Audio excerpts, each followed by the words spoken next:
On vous souhaite la bienvenue à ériclatour.com. Dans quelques instants, on reçoit une auteure et conférencière de Saint-Jean-sur-Richelieu, Lise Pratt, qui lance un livre, La jungle du cannabis, et on parle beaucoup de l'industrie du chanvre qui est bonne pour l'environnement. Mais d'abord, faisons le tour de nos matières, les ordures, le recyclage et le compostage. Le bac brun a déjà eu beaucoup d'effets sur nos poubelles.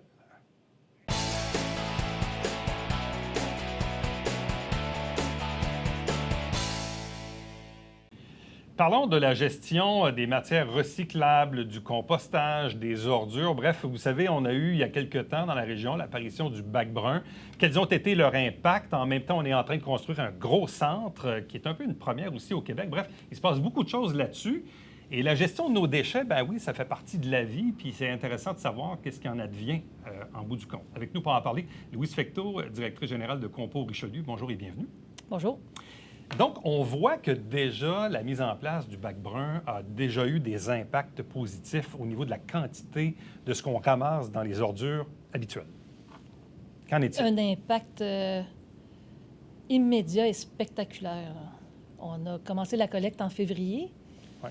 Puis déjà, après 10 mois, on a une réduction de 25 des quantités de déchets envoyés à l'enfouissement par rapport à la moyenne des 5 dernières années. Ça fait qu'on ne fait pas juste se comparer à l'année précédente, qui était quand même une année anormale. Là. L'année 2020, c'était l'année COVID, confinement, tout le monde à la maison. On prend la peine de se référer à une moyenne de 5 ans pour être certain de lisser toutes les anomalies potentielles. Mais on a eu une diminution de 25 alors qu'on est encore en déploiement. Là. Le déploiement n'est pas terminé. On n'est pas encore rendu dans les multilogements. Il y a des citoyens qui ont quand même mis un certain temps à s'adapter. Puis on a déjà 25 ça fait que c'est excellent. Fait que c'est Êtes-vous étonné? Est-ce que c'est au-dessus, disons, au-delà de vos propres prévisions? Oui. Oui? Ah oui? Oui. On avait des objectifs ambitieux. On visait une réduction de 30 après avoir fini le déploiement, donc après environ 2 ans. C'est une fois implanté puis consolidé. Là, on a 25 alors qu'il nous reste encore 10 000 ménages à desservir là, dans les multilogements. Donc, surpris, mais agréablement surpris. Là. On n'avait pas de doute que les citoyens l'attendaient là, depuis longtemps. Fait que non seulement ils l'attendaient, mais ils l'ont utilisé. Ils l'ont utilisé aussi de la bonne façon, là, parce qu'on a quand même demandé rapidement de faire des audits pour s'assurer que ce qu'on met là-dedans, c'est quand même ce qu'on doit mettre dans le bac brun. Il n'y a pas trop d'égarement là-dessus. Les gens sont assez... Ça aussi, c'est vraiment surprenant, là, parce que quand ça ne va pas, on le sait. On reçoit des avis d'anomalies, puis non. Il y a eu un petit problème au départ avec les fameux sacs. Oui, là, ça, c'est l'histoire des gens qui se disent, ils se vendent des sacs qu'on peut composter, fait qu'on va s'en servir pour les mettre dans notre mini-bac dans la cuisine. Mais ça, c'est pas vrai, cette affaire-là. C'est-à-dire qu'il y en a que oui, il y en a que non. Ils sont qualifiés de compostables par les fabricants de sacs, mais leur temps de décomposition est plus long que nos procédés de compostage des matières organiques qu'on retrouve dans les bacs. Ce qui fait que quand notre procédé est terminé, qu'on se fait classifier par la norme BNQ pour pouvoir faire la disposition, il y a des particules de plastique qui vont rester dans notre produit, qui vont nous le faire déclasser. Je comprends. C'est super frustrant pour les citoyens parce que la question qui arrive, la première, c'est « Mais pourquoi ça se vend? Pourquoi on met ça en marché, en fin de compte? » Là, c'est vraiment au-dessus de notre niveau de compétence, là. Mais on fait quand même des démarches auprès de Recycle Québec puis des associations de détaillants pour que cesse la vente de ces produits-là parce que finalement, c'est bon pour personne. Là. OK. Donc, généralement, les gens sont disciplinés. Donc, les fameux sacs qui se compostent, oubliez ça, mettez le bon vieux papier journal dans le fond du mini-bac pour amener ça dans votre gros bac brun à l'extérieur. Donc, déjà, un 25 de réduction de nos matières à peine après 10 mois. Puis, comme vous dites, le déploiement n'est même pas complété à 100 Mais tout ceci aussi est en parallèle de ce que vous êtes en train de construire du côté du rang des 54, aux limites de Saint-Athanase, où récemment, il y a même eu une inauguration. Le ministre Charette est venu faire son tour. Et de ce qu'on en comprend, c'est aussi quelque chose d'assez innovateur comme centre de compostage. Oui, c'est que tout le procédé de compostage va se faire en milieu fermé. Fait qu'il y a déjà... mais ils sont rares, là. Il y a un endroit ou 2 au Québec où il y a des andins de compost qui sont sous bâtiment. Mais c'est des andins qui sont retournés un peu d'une façon artisanal, là. Sauf que là, on a un système qui est complètement sous contrôle, en fin de compte. Là. On a des silos couloirs avec une ventilation par pression négative, donc l'air est aspiré vers un biofiltre. Puis ensuite, ça, c'est la maturation active, là, où on cherche à neutraliser tous les agents pathogènes là, pour être conforme. Mais même ensuite, la maturation passive, qui normalement se fait sur des plateformes, ce qu'on appelle les fameuses plateformes de compostage, ça va se faire sous dôme. Fait que ça aussi, c'est en milieu fermé. Donc, on est en contrôle continu. On a un procédé qui prend 3-4 mois pour finir par faire quelque chose qui va ressembler à une poche de compost Fafard, là. Si tout va bien, vous pensez que le centre de compostage régional sera en fonction à partir de quand? On en a à peu près pour une bonne année de construction encore. Là. On est dans la dynamique des problèmes de chaîne d'approvisionnement. Là. Oui, pénurie de c'est certain qu'on ne veut pas non plus faire n'importe quoi de n'importe quelle façon pour juste rester sur l'échéancier, même s'il y a parfois des éléments qui pourraient être plus coûteux que ce qu'on a budgété. Donc, ça pourrait être en opération quoi, à partir du début de 2023 ou à peu près? Quelque chose comme ça. On va être en rodage à ce... OK. Mais entre-temps, donc, ce qu'on met quand même dans les bacs bruns est acheminé ailleurs. Mais quand on va l'acheminer chez nous, j'imagine qu'on va être gagnant, puis ça va coûter moins cher en bout de ligne. C'est plus près. Ça va être plus près. Là, c'est quoi l'impact que nos ordures diminuent de 25 et peut-être même un peu plus éventuellement? Parce que là, on a maintenu le cycle de ramassage aux 2 semaines. Bon, on l'avait l'hiver, mais l'été, on revenait aux semaines. Là, on a maintenu la collecte aux semaines pour les ordures. Mais le fait de baisser de 25 et éventuellement peut-être de 30 ou plus, ça va être quoi ultimement l'impact là-dessus? Sur les fréquences... Bien, il y a 2 choses. La première, c'est qu'on a réduit la fréquence, on l'a gardé aux 2 semaines, en effet. Déjà, mais ça coûte non moins cher, seulement ça, mais on ajoute à ça le fait de ne pas collecter ce qu'il y a autour du bac. Ça fait que là, le deuxième objectif, mais en fait, ce n'est même pas le deuxième objectif. L'objectif ultime, c'est de réduire tout ce qu'on collecte. Fait que ça, c'est la deuxième donnée qui est super intéressante dans ce qu'on a fait en 2021. Les citoyens ont réussi à réduire les quantités de matière qu'ils nous confient tout court de 4 Ça, on l'explique comment? Parce que ça, c'est important ce que vous dites, là. Donc, c'est autant les ordures, le recyclage que le compostage. Comme on dit, le total, c'est quand même 4 de moins qu'avant. C'est 2000 tonnes de moins. Donc, les gens génèrent moins de déchets? Bien, c'est sûr qu'il y a la réduction du poids des emballages parce que les producteurs eux-mêmes se font aussi solliciter pour faire ce qu'ils ont à faire pour agir de façon responsable. Toutes les campagnes qu'il y a eu sur l'herbicyclage, là, on l'a déjà dit, aligner 10-15 sacs de gazon à côté de la poubelle, bien là, on a le bac brun, mais non seulement ça, mais on n'en ramasse pas de sacs à côté des bacs. Ça fait que, veut pas, ça implique de il faut se questionner continuellement sur ce qu'on fait avec ce qu'on a à disposer pour en avoir moins, pour entrer dans les règles. Puis les règles, là, c'est sûr qu'il y en a qu'ils ont trouvé très contraignantes, pour ne pas dire autre chose, là, mais c'est le but. C'est ultimement, là, on se donne bonne conscience, puis c'est ce qu'il faut faire, de mettre les bonnes matières aux bonnes places. Mais tout ça a un coût.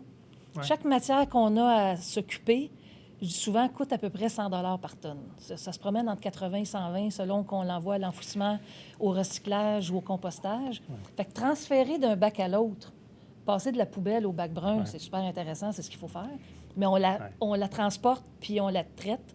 Mais si on la fait disparaître du circuit, on vient d'économiser à chaque fois 100 $. Bon, qu'en est-il du recyclage? Parce qu'on était une des rares régions au Québec qui avait encore la collecte aux semaines. On l'a baissé aux 2 semaines. Ça a graffiné un peu au début. Moi-même, je le dis personnellement, on est juste 2 à la maison.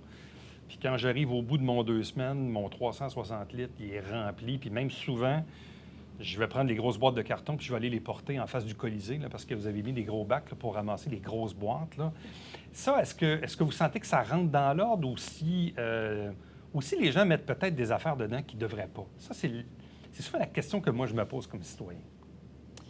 C'est pas tant qu'il y a des trucs dans le bac qui ne devraient pas. Il y en a encore, là. C'est certain qu'il y en a encore. Mais on est à un taux de rejet à peu près à 15 là. Okay. Puis ce qui est correct, ça? 15 c'est bon? Même très correct. OK. Parce que quand il y en a qui pensent que ce qu'on met dans le bac s'en va au dépotoir, c'est complètement faux. Là. Il y a encore 800 000 tonnes au Québec qui sont dirigées vers le recyclage. Et sur la fréquence aux 2 semaines? Sur la fréquence aux 2 semaines, oui, il y a eu des ajustements au début, ça s'est replacé. Là, c'est sûr qu'on a des données consolidées. Là, dans les derniers mois, on collecte à peu près la même chose que les années précédentes. Mais c'est certain que ça a demandé beaucoup d'ajustements parce qu'avec un bac qui était vidé chaque semaine, on ne se donne pas la peine de défaire les boîtes, on les écrase pas trop. De toute façon, ça part tellement vite. Il y a une gestion de l'espace, là, auquel moi-même, je le dis, là, je ne suis pas encore totalement habitué. Mon réflexe, c'est de mettre, exemple, 2 litres de lait comme ça.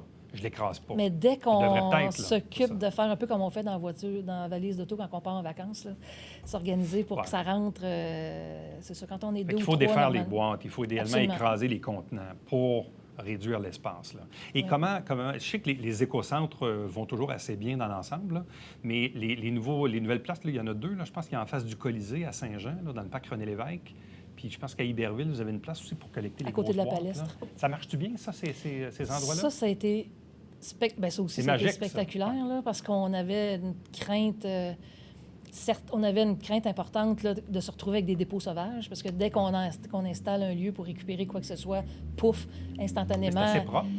Il n'y en a pas eu. On a eu le premier fauteuil appuyé sur le conteneur. Il y en a qui en mettent sur le bord des contenants du centre de partage puis de la Saint-Vincent-de-Paul, ce qui est un Mais non-sens, il y a 2-3 semaines, là, ça fait qu'on a quand même passé l'année avec... des sites qui sont restés... pas mal de boîtes là-dedans? C'est resté très propre. On les a vidés chaque semaine, tout l'été. Puis même pendant la période des déménagements, c'était au-dessus. Souvent, tu achètes un gros bidule dans une quincaillerie, puis là, c'est une grosse boîte, puis là, elle vient embourber ton bac, qui est déjà plein. Fait que ça vaut la peine. Moi, des fois, je les ramasse, là, je les mets de côté, là, puis quand j'en ai un bon coup, là, je m'en vais les porter directement. Ça, il a fallu les retirer pour l'hiver, parce qu'avec les bancs de neige puis tout ça, ça n'était plus fonctionnel. OK. Sauf qu'on a installé ces conteneurs-là pendant la période où les écocentres sont assez achalandés. Puis on ne voulait pas que les gens soient retardés dans les arrivées aux écocentres. Là, les écocentres, c'est quand même plus tranquille en termes d'achalandage. Ils sont ouverts 6 jours par semaine d'un côté ou de l'autre. Fait que là, en fait, c'était même pas un problème de fréquence parce que des gigaboîtes, même si le bac est collecté plus souvent, c'est quand même quelque chose de faire entrer ça dans le bac. Là. Mais ultimement, ce qu'il faut que les gens comprennent aussi, puis c'est ce que j'essaie de me dire, moi, comme citoyen, c'est que c'est nous autres qui payent ça, là. Fait que c'est sûr que si on remettait demain matin une collecte aux 2 semaines, bien, il y a quelqu'un qui paye, puis c'est nous autres, là. Je veux dire, c'est donnant-donnant, là. Faut y penser, là. Mais bref, mais ce qu'il faut retenir aussi, le plus important quand on parle de matières recyclables, c'est qu'ils sont effectivement recyclés, puis la crise des matières recyclables, elle est derrière nous. Il y a eu une chute, on s'est déjà rencontrés, puis on a parlé de l'effondrement du prix des matières recyclables. Là, on les donnait littéralement, là. C'était encore mieux que de les enfouir, mais quand même, il n'y avait aucun revenu issu de la vente des matières. On est revenu au niveau antérieur à la crise et même mieux. Ça fait que les matières ont une valeur. On a des ristournes sur le prix de vente des matières. Ça fait diminuer notre coût. Puis on fonctionne au coûtant avec les citoyens du Richelieu. Ça fait qu'à plus on a de matière, plus on a de redevances, plus c'est intéressant. Fait qu'il faut vraiment mettre les matières recyclables dans le bac. Louise Fecteau, merci beaucoup. C'est un plaisir. Bonne chance à vous pour le reste. Restez avec nous. On vous revient après ceci.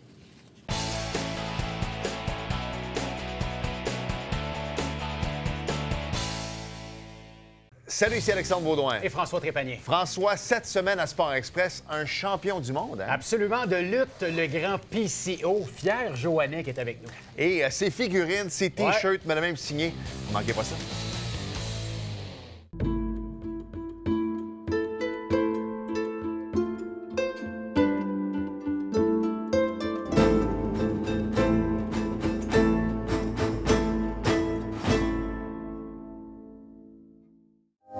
Mesdames et messieurs, bonjour et bienvenue à La Justice entre nous. Mon nom est Serge Hébert.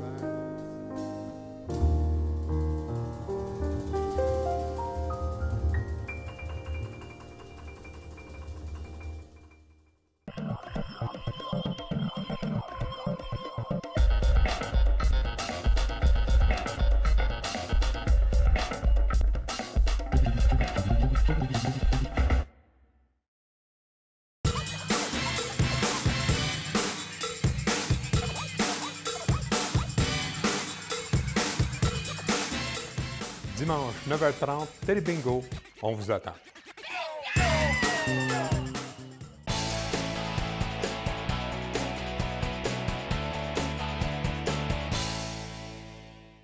Vous savez bien sûr que Le cannabis est maintenant légal au Canada. C'est maintenant aussi une industrie qui contribue à l'économie et peut-être même, qui sait, à l'environnement. C'est ce qu'on va essayer de savoir. Il y a un livre qui est sorti il n'y a pas tellement longtemps qui m'a beaucoup intrigué. C'est « La jungle du cannabis, la renaissance du chanvre ». Et ça a été écrit par une auteure de Saint-Jean-sur-Richelieu qui est avec nous, Lise Pratt. Bonjour et bienvenue. Bonjour. C'est quoi ce livre-là? Quel est l'objectif derrière ce livre? L'objectif derrière ce livre, premièrement, ça, c'est... Moi, je suis en entrepreneuriat, en développement économique. Et j'ai eu un mandat il y a 4 ans maintenant pour installer un réseautage, ce qu'on appelle une grappe industrielle chanvre-cannabis en Estrie. À ce moment-là, j'étais dans cette région-là. Et toute l'information que j'ai eue avec cette recherche, avec ces contacts-là, on a donné des formations à nos cultivateurs pour faire du chanvre. Et ça m'a fait découvrir ces univers. J'ai 13 experts qui ont écrit avec moi leur opinion sur qu'est-ce qui était là, qu'est-ce qu'on pouvait faire. Vous savez que le chanvre avait déjà été, au niveau médical, approuvé. Vous avez l'historique là-dedans, là. Alors, au niveau médical, il y a beaucoup de recherches. Mais outre ça, c'est le chanvre. Le chanvre, il y a 100 ans, servait à tout. Servait aux vêtements, servait à l'isolant, servait aux cordes de bateau, aux toiles. Est-ce qu'on doit encore faire un peu de pédagogie? Parce que là, les gens entendent le terme marijuana, cannabis, chanvre, CBD, puis là, je pourrais continuer, là. Ça veut tout dire à peu près la même affaire, mais pas la même affaire. Pas du tout. Et c'est beaucoup, beaucoup d'éducation qui est requise. Malheureusement, il n'y a pas de programme, il y a peu de programmes d'éducation. Il y en a dans quelques commissions scolaires, mais c'est minimal, parce que quand on a démonisé le cannabis, ben on a jeté le chanvre avec. Il y avait, il ne faut pas oublier, le lobby des plastiques. Alors, ben, c'est ça. Alors, le chanvre, ça peut servir à tout. Ça a plein de propriétés. Bon, parce que dans les propriétés, celles qui sont les plus connues sont évidemment les effets hallucinogènes. Ça, c'est la partie THC, drogue. Bon. Dans l'autre partie, qu'est-ce qu'on a? On a 25 000 usages minimum. Des graines, dont l'huile, c'est les meilleurs oméga, les meilleures protéines végétales qu'on peut trouver. On peut s'en servir pour l'isolation. On fait du béton de chanvre maintenant. Oui, je sais, j'ai le même réflexe. À chaque fois, j'ai les mêmes réactions. Il y a plein de choses. J'ai un article là-dedans de 3 pages environ d'un spécialiste dans les matériaux composites, tout ce qu'on peut utiliser. J'ai un spécialiste qui fait une voiture en chanvre. C'est un Américain. Il en fait une par année. Elle est toute faite en chanvre. Il n'y a pas de métal. Mais avant la légalisation de la marijuana au Canada, est-ce que cette industrie-là existait et est-ce qu'elle était légale à ce moment-là? Oui, mais à ce moment-là, on utilisait, au Québec surtout, là, on faisait un peu de nourriture, de graines, on fait de l'huile, mais c'était pas connu. Il y en avait dans l'Ouest canadien plus. Je veux dire, il y en a toujours eu. Ça fait des millénaires que ça existe. En Chine, il y en a eu, sauf que c'était méconnu. Et quand on a, comme je disais, démonisé le cannabis, on a dit, c'est la même plante et on a tout mis ça de côté. Okay. Et là, le fait maintenant que la marijuana soit légalisée, est-ce que ça met, disons, je dirais, les projecteurs davantage sur cette industrie-là et ses dérivés? C'est ça aussi? Oui, bien, c'est surtout ça, parce que la réglementation, elle a été créée pour le récréatif, afin d'enlever ce qu'il y a sur le marché dans la rue, exact. Qui est vraiment nocif et dangereux. Là. Mais on refait des études sur le chanvre et son utilisation parce que c'est comme si on redécouvrait qu'est-ce qu'on peut faire avec.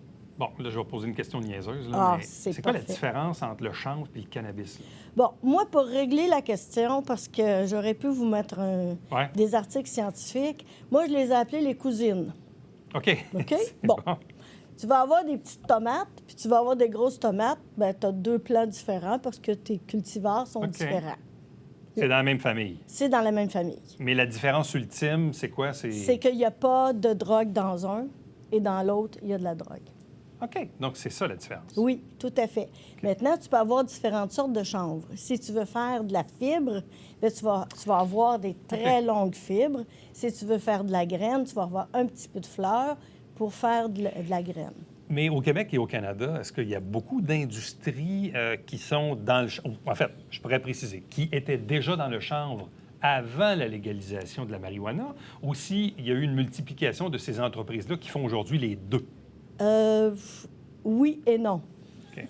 D'accord. Il y en avait déjà dans l'Ouest canadien beaucoup. Ouais. On en avait dans le nord du Québec, le lac Saint-Jean. Il y a des spécialistes de chanvre. Il y a présentement, depuis, je ne sais plus combien d'années, mais à Drummondville, il y a une entreprise qui est spécialisée, qui est d'ailleurs dans ce livre-là, avec Danny Lefebvre, La Feuille verte à Drummondville, qui sont des spécialistes de chanvre.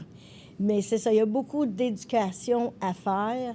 Alors, ça existait, mais est-ce que ça existe plus? Oui et non, parce qu'il y en a beaucoup qui se sont lancés dans le cannabis médical ou médicinal, parce que c'est plus payant. Ça coûte plus cher, mais c'est plus payant. Mais est-ce qu'il existe donc un ou des producteurs qui font à la fois du chanvre et de l'autre côté du cannabis médical ou récréatif, là? Ça se peut, mais il n'y en a pas tant que ça. Donc, généralement, l'industrie est assez séparée, là. Oui, on fait encore. un ou l'autre. Encore, oui. OK. Tout à fait. Pourquoi on dit que le cannabis et le chanvre, c'est des ressources viables pour un réel développement durable? Comment peut-on associer cette industrie-là à quelque chose de bon et de bien pour l'environnement? Bien, au niveau du chanvre, ce qui arrive, c'est que si on en cultive assez, on peut à ce moment-là remplacer énormément d'éléments qui sont faits en plastique. Et ça, c'est pas à négliger aujourd'hui. Alors, on peut refaire l'isolant, par exemple, de chanvre ou le béton, ne serait-ce que pour les rongeurs. Les rongeurs n'aiment pas ça. Le chanvre aussi, il régénère les terres. On s'en sert à Tchernobyl. C'est pas des farces, là. La force de cette plante-là, bon, elle est un peu fragile au début. Elle n'aime pas beaucoup l'eau. Mais une fois qu'on est habitué... Le chanvre, il est cultivé dans des serres, principalement, ou c'est à l'extérieur? Non. Le chanvre est à l'extérieur. Le cannabis est en serre. OK. À cause de toute la réglementation, sécurité, sanitaire et tout ça, toutes les règles.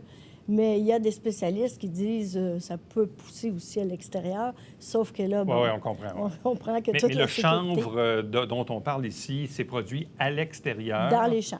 OK. Donc, une production par année, à la fin de l'été, c'est... Oui, c'est ça. Il y a différentes sortes, là, mais effectivement, on peut le faire pousser. Je me souviens pas combien de mois, là. Puis ça pousse dans beaucoup de climats différents, ça? Oui. Bien, c'est sûr que, comme je dis, ça n'aime pas énormément d'eau.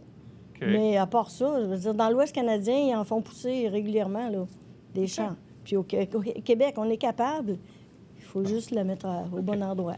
Là, tu as commencé à faire quelques salons du livre ou des trucs comme ça. Donc, c'est quoi la réception des gens? Est-ce qu'il y a une curiosité quand ils voient la jungle du cannabis? Puis là, on voit le petit singe en plus qui est là.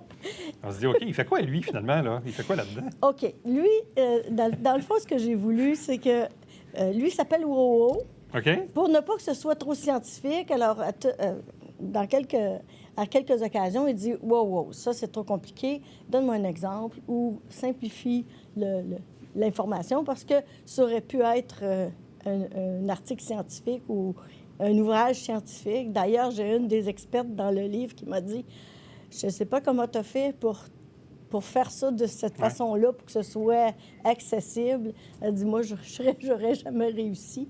Alors, c'est dans ce sens-là qu'il est là, pour que ce soit accessible comme information. OK. Alors, c'est vraiment dans ce sens-là. Est-ce que je peux revenir sur le CBD? Oui. OK. THC, psychoactif. CBD, c'est la partie relaxante, la partie apaisante, la partie qui peut aider les douleurs chroniques, par exemple. Alors, c'est vraiment cette partie-là qu'on veut développer et qu'on est en train de développer. Il y a des recherches à travers le monde, de toute façon, dans tous les éléments de ces plantes-là.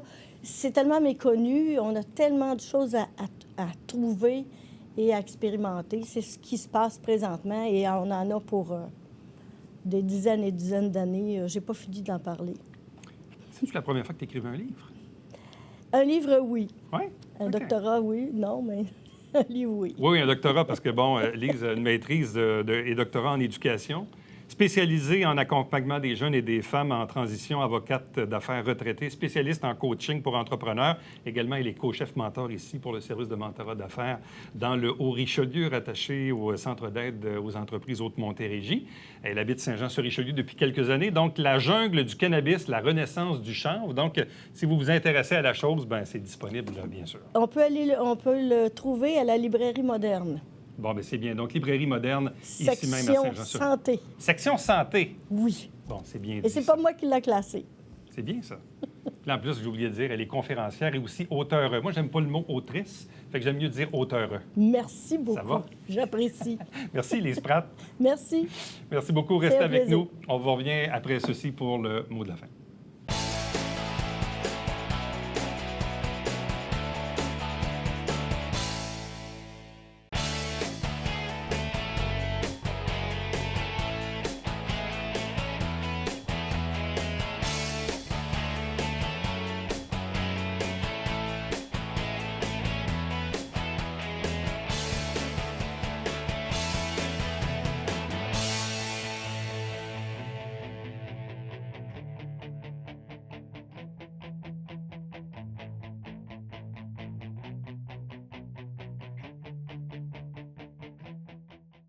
Petit rappel amical, jusqu'au 30 avril, il est interdit de stationner la nuit dans la rue à Saint-Jean-sur-Richelieu uniquement lorsqu'il y a des opérations de déneigement. Et il est de votre ressort de vous renseigner avant de vous stationner. Il y a plusieurs moyens de communication pour recevoir cette information-là, notamment par texto, où c'est drôlement plus facile. À demain.